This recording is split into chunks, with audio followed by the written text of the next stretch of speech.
बिहार के राजा, मगध के राजा सम्राट अशोक पर के अशोक स्तंभ पर हमला करना भारत पे हमला है। बिहारियों को लगातार इंडी गठबंधन अपमानित करने का काम कर रहा है।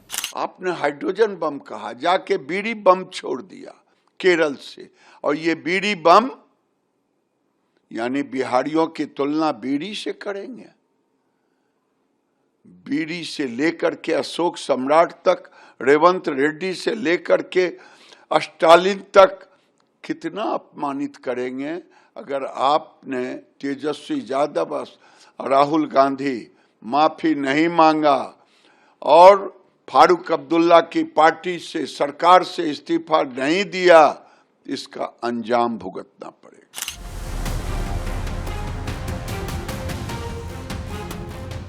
ये सब फालतू की चीजें जो है ना, कौन क्या कह रहा नहीं कर रहा है, जिसने किया है उस पर कार्रवाई होनी चाहिए। इसमें आरजेडी और कांग्रेस का क्या लेना?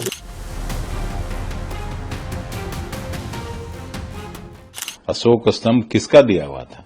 आरएसएस के दफ्तर से तो आया नहीं था, बीजेपी का दिया हुआ है नहीं, ये तो हम लोगों के पुरखों का है। कांग्रेस कर्मियों ने उस समय देश को आजादी दिलाने में भूमिका दिलाई, संविधान बनाने में भूमिका अदा की, और अशोक स्तंभ भी उसी समय आया। तो इसमें बिहार और बिहारियों का कहां सवाल उठता है?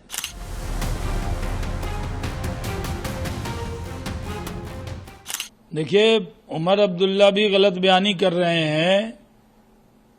जो अशोक स्तंभ है वो कोई धार्मिक चिन्ह नहीं है, वो राष्ट्रीय चिन्ह है। और जहां पर भी जो गवर्नमेंट की संस्था काम करती है वो उसमें लगाया जाता है। उस पर जिस तरह की राजनीति हो रही है, ये नफरती राजनीति है, ये दुर्भाग्यपूर्ण है। किस तरह उसको तोड़ना, अपने ही देश में अशोक स्तंभ को कोई तोड़ेगा, ये कहीं से भी स्वीकार नहीं है। अशोक स्तंभ वहां पर वो तो सिंबल है।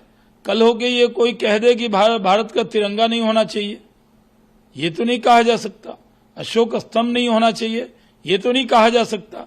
अगर वहां पर ये सरकार के जरिए कोई काम होता है और उसमें उस अशोक स्तंभ का उपयोग होता है तो इस पर एतराज क्यों है?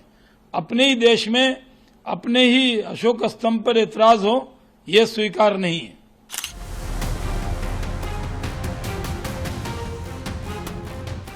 क्या ये नेशनल एम्बलम इबादतगाह के अंदर था या बाहर था? ये तो बाहर था। क्या इस पे सरकारी योजना का पैसा लगा था कि नहीं लगा था? लगा था। तो जहां सरकार का पैसा लगेगा वहां एम्बलम आप उस डिपार्टमेंट की परमिशन से लगा सकते हैं, और उसकी इज्जत करना, उसकी रिस्पेक्ट करना,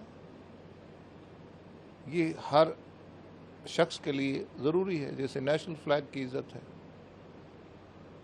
तो उसको मिसक्रेंट्स के द्वारा तोड़ाना, ये एक नेशनल कॉन्फ्रेंस कांग्रेस की एक साजिश है।